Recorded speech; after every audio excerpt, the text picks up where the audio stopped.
தடை 100 வந்தாலும் செயல் வெற்றி ஆக்கி தரும் தாராள குணம் கொண்டவன்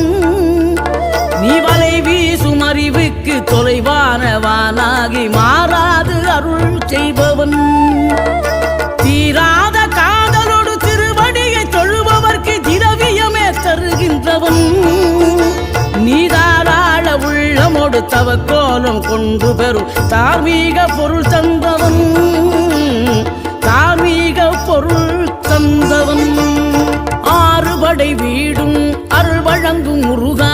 அருகே நீ ஓடோடிவா மூவிரண்டு முகம் ஜொலிக்க